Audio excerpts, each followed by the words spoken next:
للہ عدد خلقہ ورضا نفسہ وزنۃ عرشہ ومداد کلماتہ والصلاة والسلام علی صفوۃ رسلہ وخیر خلقہ محمد وآلہ وصحبہ اما بعد فاعوذ باللہ من الشیطان الرجیم بسم اللہ الرحمن الرحیم ان اول بیت وضع للناس للذی ببکۃ مبارکا وہدی للعالمین فیہ آیات بینات مقام ابراہیم ومن دخلہ کان آمنا وللہ علی الناس حج البیت من استطاع الیہ سبیلا ومن کفر فإن اللہ غنی عن العالمین صدق اللہ العلی العظیم وبلغنا رسولہ النبی الامی الکریم۔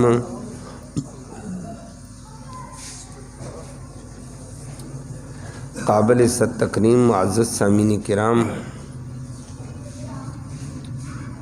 یہی آیت کریمہ سے متعلق کل کے درس میں کچھ عرض گزار کیا تھا کہ یہود کے اعتراض کا جواب اللہ نے دے کر فرمایا کہ کائنات میں روئے زمین میں سب سے پہلا گھر، عظیم گھر بیت اللہ ہی بنایا گیا۔ تو بیت اللہ کی فضیلت اور اہمیت اللہ نے ذکر فرمائی کہ جو محمد الرسول اللہ صلی اللہ علیہ وسلم کا قبلہ ہے، محمد الرسول اللہ بھی بڑے، قبلہ بھی بڑا ہے۔ محمد الرسول اللہ فضیلت والے، قبلہ بھی فضیلت والا۔ محمد الرسول اللہ کل کائنات کے پیغمبر، قبلہ بھی کل کائنات والا ہے۔ پہلے نبی گزرے تھے، وہ ایک قوم کے تھے، ایک قبیلے کے تھے، ایک علاقے کے تھے، اس لیے ان کا قبلہ بھی کچھ عرصے کے لیے، کچھ قوموں کے لیے بیت المقدس تھا، وگرنہ اصل روح کائنات کے اوپر پہلا گھر فرمایا بیت اللہ آیا تھا۔ اول بیت وضع للناس للذی ببکہ، سب سے پہلا عظمت والا گھر جو وضع بنایا گیا ہے للناس، لوگوں کے نفع کے لیے، للذی ببکہ، البتہ وہ مکہ میں ہے۔ اور وہ پہلے گھر کے حوالے سے بیت کہ روح کائنات اللہ نے بنائی تھی، زمین بنائی، سب سے پہلے فرشتوں کو حکم دے دیا میرا گھر بناؤ کائنات کے مرکز میں، وسط میں، درمیان میں اللہ نے بیت اللہ بنایا، پھر دائیں بائیں زمین پھیلی۔ والارض بعد ذلک دحاھا، کہ زمین کو بعد میں ارد گرد پھیلایا۔ پھر اس کے بعد بیت المقدس شام میں بنائی گئی۔ اس کی دوسری فرشتے ہی بیت اللہ کا طواف عبادت کرتے رہے۔ بیت اللہ کے اوپر، بیت اللہ سے لے کر ساتوں آسمانوں سے اوپر بیت المعمور ہے، وہ بھی کعبہ ہے۔ صرف زمین والا یہ بیت اللہ انسانوں کا کعبہ ہے اور وہ اس کا طواف کرتے ہیں، اور ساتوں آسمانوں کے اوپر بیت المعمور ہے، اس کا طواف فرشتے کرتے ہیں۔ اور نبی کریم صلی اللہ علیہ وسلم معراج پہ تشریف لے گئے تھے، اس بیت معمور میں بھی گئے، واپس آ کر ہمیں بتایا ہے صلی اللہ علیہ وسلم نے کہ 70,000 فرشتے ایک دفعہ طواف کرتے ہیں۔ اور حدیث میں پھر فرمایا اللہ کی اتنے زیادہ فرشتے ہیں، دوبارہ قیامت تک ان کو باری نہیں آتی ہے۔ پتہ نہیں کتنے فرشتے ہیں خدا کے، تو 70,000 فرشتے ایک طواف میں، وہ بیت المعمور کا طواف کرتے ہیں۔ تو بیت اللہ سے لے کر سیدھا اوپر بیت المعمور تک یہ کعبہ ہی ہے۔ اس لیے مسجد حرام کو کوئی جتنا بھی اونچا لے جائے ادھر منہ کر کے نماز پڑھو، آگے سیدھا کعبہ جا رہا ہے۔ جہاز 30 فٹ بلندی پہ جائے، 40 فٹ 40,000 35,000 38,000 فٹ بلندی پہ جائے، جہاز میں نماز پڑھو گے کعبے کی طرف منہ کر کے تو کعبہ نیچے نہ جی، کعبہ نیچے سیدھا اوپر جا رہا ہے۔ تم جتنی بلندی پہ جاؤ گے کعبہ ہی کعبہ ہے، نیچے سے لے کر 7 آسمانوں کے اوپر تک یہ کعبہ ہے۔ نیچے فرش پہ بیت اللہ ہے، اوپر بیت المعمور ہے۔ سب سے پہلا عظمت والا گھر اللہ نے یہ بنایا، پھر اس کے بعد ترتیب چلتی رہی۔ آدم علیہ السلام نے بنایا، اور بہقی کی روایت میں آتا ہے آدم علیہ السلام نے اللہ کے حکم سے جبرائیل علیہ السلام نے آ کر ان کو بتایا کہ اس جگہ کعبہ بنانا بوسیدہ ہو گیا تھا، گر گیا تھا۔ جبرائیل نے آ کر نشان بتائے ہیں کہ اللہ نے یہاں حکم دے دیا بیت اللہ کا گھر تعمیر کر۔ آدم علیہ السلام نے دوبارہ تعمیر کیا، اور پھر آدم اور حوا اس کے بچوں نے طواف کیا، اور اللہ نے ذکر کیا انت اول الناس فی الارض یطوفان بالبیت فی البیت، تم پہلے 2 عظیم انسان ہو جو بیت اللہ کا طواف کیا، اور یہ گھر بھی اول بیت للناس ہے کہ لوگوں کے لیے پہلا گھر زمین میں یہی بنایا، پہلے طواف کرنے والے انسان تم ہی ہو۔ آدم علیہ السلام سے پہلے فرشتے طواف کرتے تھے، پھر سلسلہ چلتا رہا، طوفان نوح کی وجہ سے یہ منہدم ہو گیا تھا، مٹی آ گئی، طوفان آیا تھا۔ اللہ نے ابراہیم علیہ السلام کو حکم دے دیا، دوبارہ صورت بقرہ میں اس کی تفصیل آگے بھی چل کر آنے والی ہے۔ وَإِذْ يَرْفَعُ إِبْرَاهِيمُ الْقَوَاعِدَ، کہ ابراہیم علیہ السلام کے دور میں بنیادیں تھیں، فرشتوں والی بنیادیں تھیں، آدم علیہ السلام والی بنیادیں تھیں، صرف ان کے اوپر مٹی آ گئی تھی۔ اللہ نے ابراہیم علیہ السلام کو، اسماعیل علیہ السلام کو حکم دے دیا بیت اللہ تعمیر کرو۔ کہاں تعمیر کریں؟ ہوا کو اللہ نے حکم دے دیا، ہوا آئی ہے، ایسے ترچھی چلی ہے، بنیادوں کے اوپر سے مٹی کو اڑانے لگی ہے، سیدھی مٹی اڑتی چلی گئی، نیچے پتھر رکھے ہوئے نظر آ گئے، بنیاد جو فرشتوں نے بنیاد رکھی، وہ بنیادیں نظر آئیں، قواعد۔ ابراہیم علیہ السلام نے ان قواعد بنیادوں کے اوپر مزید پتھر لگا کر بیت اللہ تعمیر کیا۔ ابراہیم علیہ السلام مستری، اسماعیل علیہ السلام مزدور، دونوں باپ بیٹوں نے تعمیر کیا۔ یہ بھی ایک تعمیر تھی، ابراہیم علیہ السلام کی تعمیر۔ اور آگے آپ کے سامنے مقام ابراہیم کا ذکر آ رہا ہے، اسی ابراہیم علیہ السلام کے حوالے سے مقام ابراہیم بھی آیا سامنے۔ تو آگے لفظ آتا ہے، یہیں پر اس کی وضاحت کا عرض کر دیتا ہوں کہ اللہ نے جب ہوا کے ذریعے سے وہ بنیادیں نیچے نظر آئیں، ادھر مزدور لگاؤ جی بنیادیں کھودو، نہ وہاں ہوا چلی ہے، نیچے نظر آ گئی ہے۔ قرآن ذکر کرتا ہے وَإِذْ يَرْفَعُ إِبْرَاهِيمُ الْقَوَاعِدَ مِنَ الْبَيْتِ، ابراہیم علیہ السلام نے بیت اللہ کی بنیاد نہیں رکھی ہے، بیت اللہ کی قواعد بنیادوں کو اٹھایا ہے، بنیادیں پہلے سے تھیں، وہ بنیادیں اٹھائیں، تعمیر شروع کر دی۔ دونوں باپ بیٹے نے اللہ کے حکم سے بیت اللہ کی بنیاد نظر آئیں، چلتے نیچے بنیاد اوپر آ گئی ہے، اوپر آگے ابراہیم علیہ السلام اور پتھر لگاتے اوپر تک انسانی قد ابراہیم علیہ السلام کے قد کے برابر چلا گیا۔ اب قد کے برابر ہوا تو آگے تو بیت اللہ تو اوپر لے جانا ہے، آدمی قد سے آگے اینٹ اور پتھر نہیں رکھ سکتا ہے۔ اللہ کا حکم بجا لاتے ہوئے ابراہیم علیہ السلام یہ کر رہے تھے، اسماعیل علیہ السلام اللہ سے دعا کی، اللہ بیت اللہ تیرا تعمیر کرتا ہوں، اطاعت تیری کرتا ہوں۔ اور ابراہیم علیہ السلام کی زندگی اسی وجہ سے اللہ نے عبرت بتائی ہے۔ ابراہیم علیہ السلام خالص اللہ کے اطاعت گزار تھے، اللہ کی اطاعت کرنی ہر حال میں کرنی ہے، حالات کی وجہ سے ادھر ادھر نہیں ہے، حالات سخت ہیں یا نرم ہیں یا گرم ہیں، اللہ کی اطاعت ہے۔ کمال آدمی تھا، اللہ ان پہ کروڑوں رحمت نازل فرمائے۔ جب اللہ کے بن کر رہے، اللہ نے ابراہیم علیہ السلام اللہ کے بنے، اللہ نے مخلوق کو ابراہیم علیہ السلام کے تابع کر دیا۔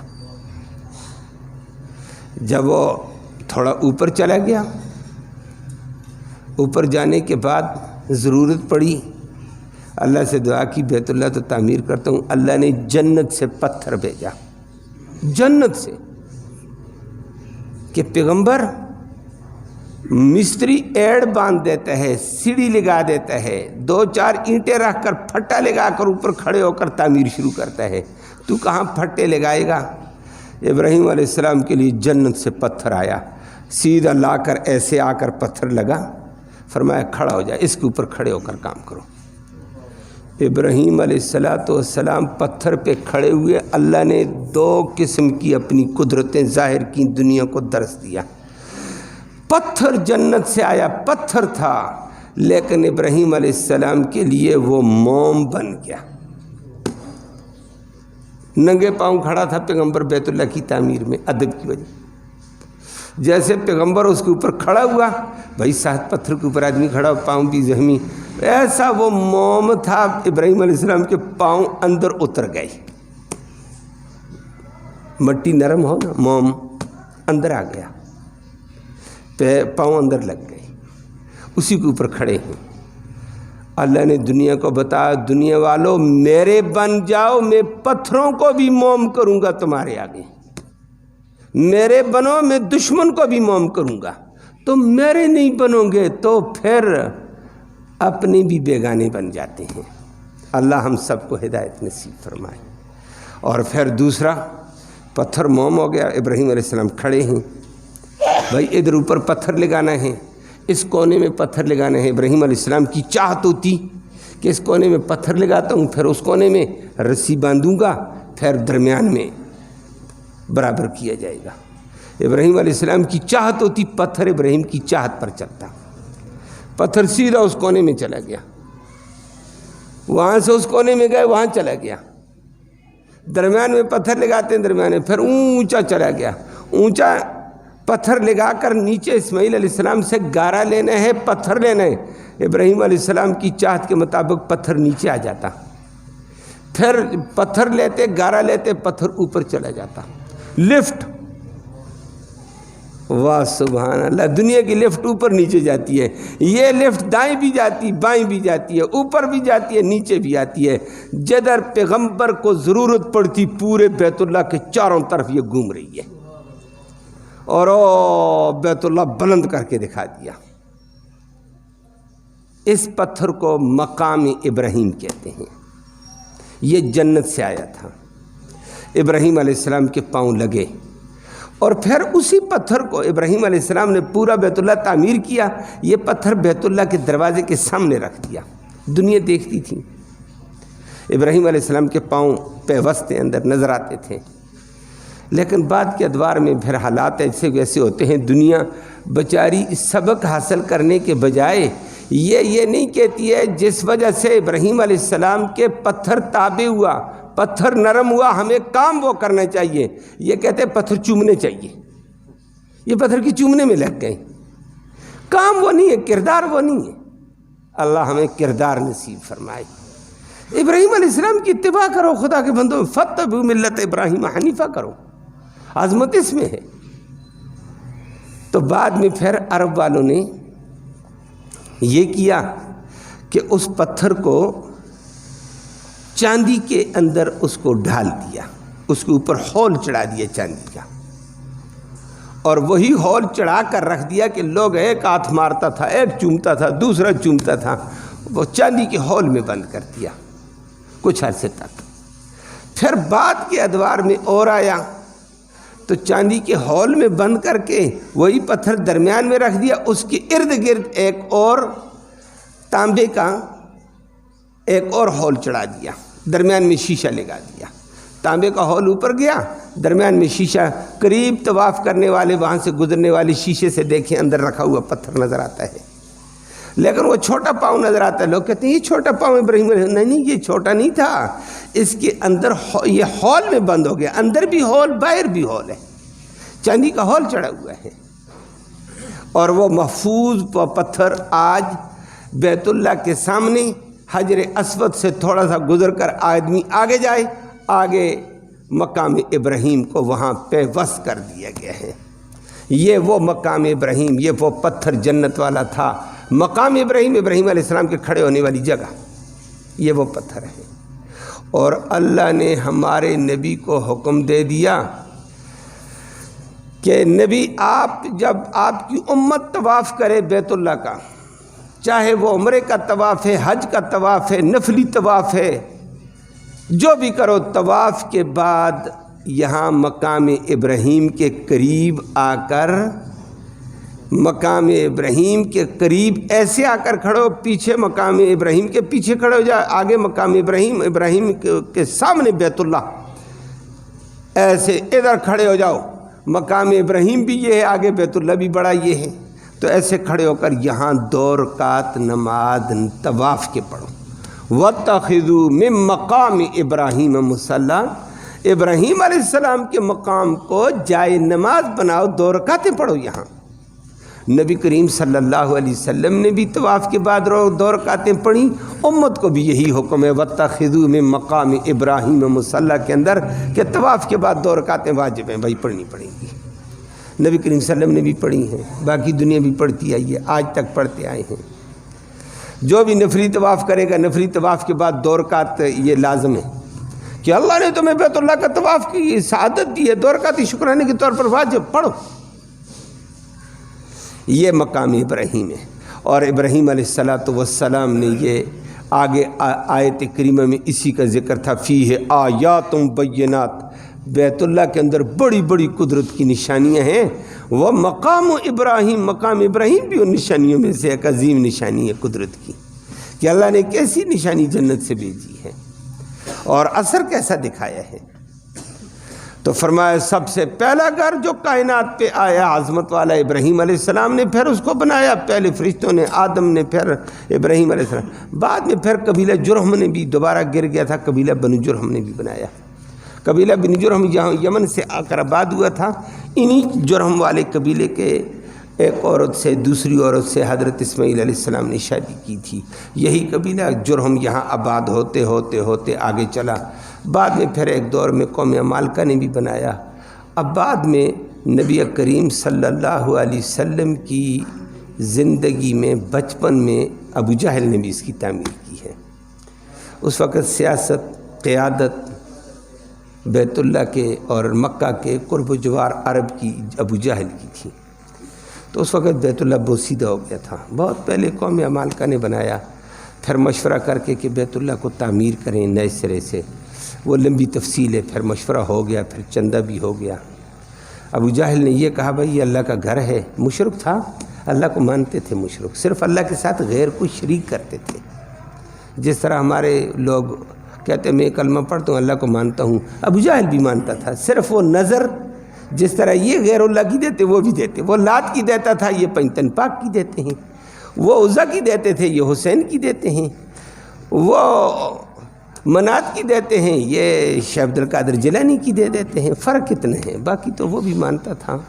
تو اس نے یہ کہا بھائی حلال چندہ لاؤ، حرام کی کمائی کرنا ہو، سود نہ ہو، جوا نہ ہو، اور نمبر 2 بدکارہ عورتوں کے اڈے بھی اس وقت قائم تھے، ان کی جو کمائی نہ ہو، کسی قسم کی حرام کمائی نہ ہو، حلال کمائی سے پیسے جمع کرو، بیت اللہ تعمیر کرتے ہیں۔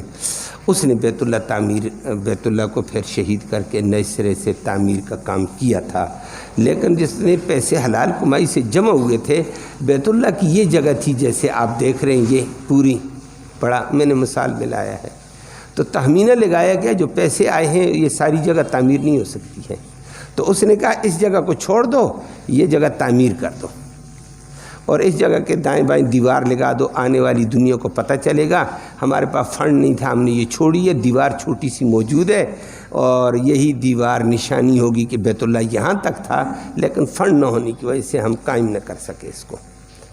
اور بیت اللہ آج اللہ کا کرنا وہی بیت اللہ اسی شکل میں ہمارے سامنے ہے، وہ تھوڑی سی جگہ باہر نکلی ہے، اور آج کل ٹی وی میں تو آپ دیکھتے رہتے ہیں، وہاں بھی اللہ سب کو لے جائے، بار بار دکھائے، بہت سارے ساتھی وہاں گئے ہوئے ہیں، نہیں تو آج کل ٹی وی ایک اوپن حیثیت آ چکی ہے بیت اللہ کے، آج کل بھی آدمی دیکھے تو بیت اللہ کے کنارے پر ایک جگہ دیوار لگی ہوئی، اس کے اوپر فانوس بھی لگے ہوتے ہیں، بلب لگے ہوتے ہیں، موٹی دیوار ہے، اچھی خاصی انہوں نے دیوار اب اونچی کر دی ہے کہ باہر سے پھلان کر بندہ اندر نہ ہو جائے، مسائل بنتے تھے، انسانی قد کے برابر دیوار لگا دی ہے، اب بھی ہے۔ یہ اس کو حتیم کہتے ہیں، اس کو حجر بھی کہتے ہیں۔ یہ اس وقت ابو جہل نے باہر کر کے باقی بیت اللہ تعمیر کیا۔ اسی بیت اللہ کی تعمیر میں رسول اللہ صلی اللہ علیہ وسلم شامل تھے، لیکن بچے تھے، چھوٹے تھے۔ سیاست اور قیادت اس وقت ابو جہل کی تھی، نبی ہونے کا اعلان نہیں تھا، چھوٹے تھے۔ اور حجر اسود کو گرانے کے بعد الگ رکھ دیا، دوبارہ حجر اسود اپنی جگہ رکھنے کے لیے شدید جھگڑا ہو گیا۔ ایک قبیلہ کہتا ہے میں رکھوں گا حجر اسود، دوسرا کہتا ہے ہم رکھیں گے، تیسرا کہتا ہے ہم رکھیں گے۔ آپس میں ٹھن گئی ہے زبردست قسم کی۔ سارے قبائل اور کہنے لگے ہم سے کوئی بازی لے گیا نا، ہماری اوپر ماں کا دودھ حرام ہے، ہم مر جائیں گے، اس بازی کو آگے کسی کو نہیں لینے دیں گے۔ حتیٰ کہ عرب کی اپنی عادت کے مطابق خون میں اپنے ہاتھ رکھ کر قسمیں اٹھا رہے تھے کہ خون میں رنگین ہو جائیں گے، لیکن یہ سعادت ہم کسی کی طرف نہیں جانے دیں گے، ہم نہ رکھیں، فلانا قبیلہ رکھیں۔ یہ کیسے ہو سکتا ہے؟ جیسے عرب میں جہالت تھی۔ آخر میں سارے قبائل اپنے اپنے معاہدے پکے کر چکے ہیں، ہم رکھیں گے، نہیں تو مریں گے، مرتے تو تباہی پھیل جاتی۔ بالآخر کسی بڑے بڑے بزرگ تھے، اللہ نے ان کو حلم دیا ہوتا ہے بڑے لوگوں کو، اور اس میں ملت ابراہیمی والی بھی تھے، موحد قسم کے، ملت ابراہیمی پر رہنے والے تھے، بہت سارے تھے، زید بن عمرو بن نفیل جیسے تھے، ورقہ بن نوفل جیسے تھے، اور بھی تھے۔ انہوں نے یہ کہا لڑو نہیں، ایک مشورہ دیتے ہیں، یہ فیصلہ وہ کرے گا، یہ سعادت اس کو ملے گی، آج جاؤ چھٹی کرو، رات ہو گئی ہے، رات کو چھٹی ہوتی تھی، صبح آئیں گے تعمیر کے، جو سب سے پہلے آئے گا یہ سعادت اس کے حوالے۔ صبح نماز کے بعد نہ دور دور قبائل رہتے تھے، دوڑے دوڑے آ رہے ہیں، اندھیروں میں آئے، ادھر سے ایک قبیلہ اترا، ادھر سے اترا، ادھر سے اترا، ادھر سے سردار قبیلوں کے اترے، لیکن اللہ کا کرنا ادھر والوں نے سب نے دیکھا حجر اسود کے قریب محمد بن عبداللہ پہنچا ہوا ہے، محمد الرسول اللہ پہنچا ہوا ہے۔ تو فیصلہ سب نے کیا جو پہلے آ جائے گا، اور سارے ادھر سے آ رہے ہیں، ادھر سے آ رہے ہیں، ادھر سے نبی پہلے پہنچ کر یہاں آ چکا ہے، قریب حجر اسود کے کونا یہ حجر اسود ہے، نبی کریم صلی اللہ علیہ وسلم ادھر، باقی قبائل ادھر سے آ رہے ہیں۔ او شور ہو گئی ہے، ماشاءاللہ ھذا محمد بن عبداللہ، یہ تو محمد بن عبداللہ کو سعادت مل گئی ہے، یہ تو محمد بن عبداللہ کھڑا ہے، جا رہا ہے وہ کعبہ کی طرف۔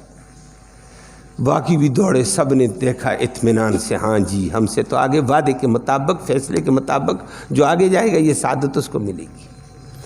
لیکن اللہ کا کرنا، نبی کی شرافت تھی، نبی کی عظمت تھی، سچی زبان تھی، امانت تھی، دیانت تھی، بچہ تھا لیکن کمال کا تھا، یہ بننا تھا نبی آخر زمان نا۔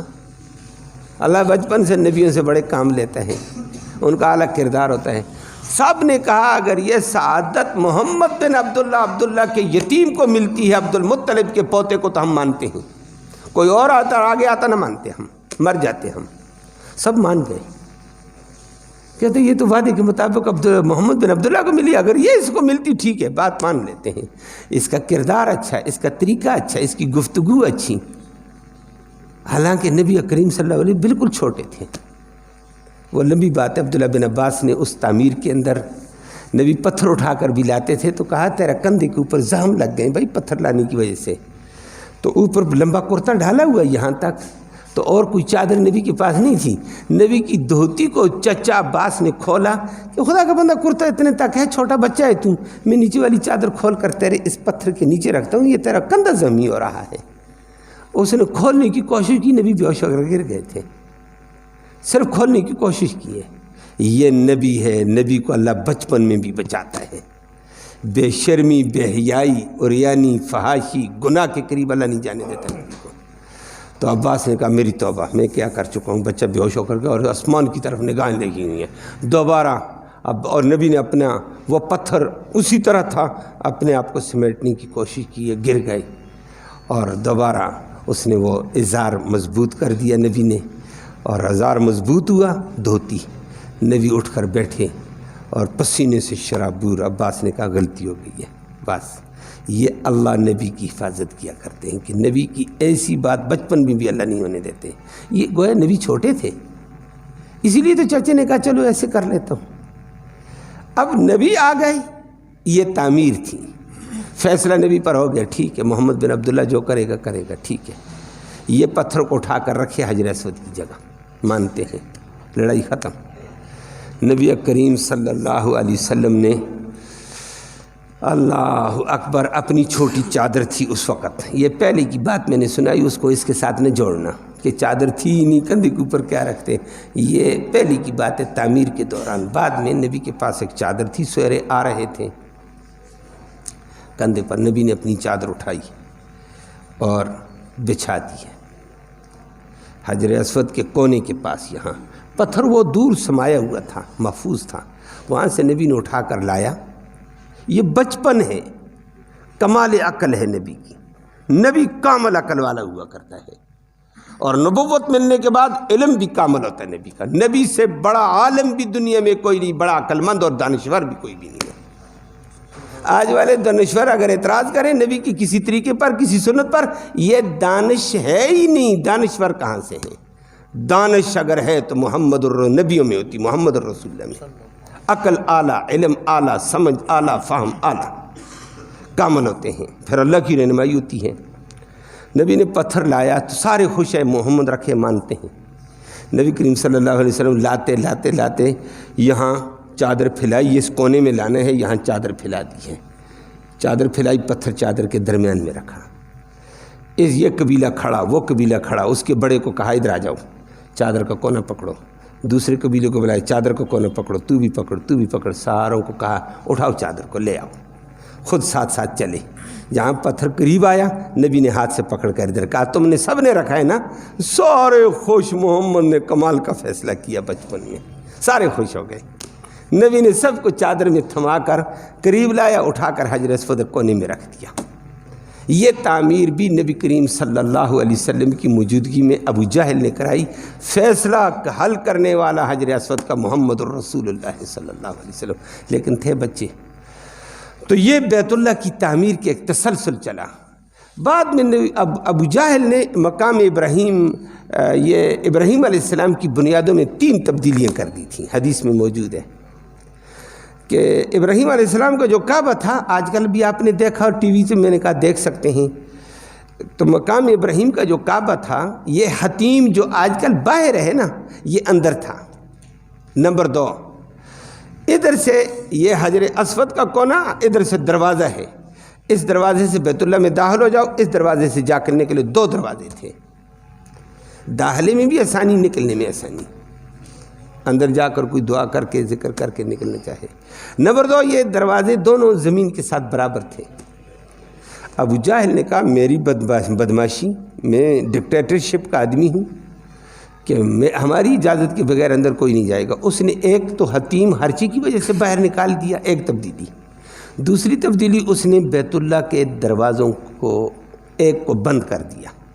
ایک ہی کھلا ہوگا، ہماری مرضی سے اندر کوئی جائے گا، ہماری مرضی سے وہ نکلے گا، دوسرے کو ہم اندر جانے دیں گے، ہماری مرضی. تیسرا اس نے دروازہ زمین سے اٹھا کر اونچا کر دیا.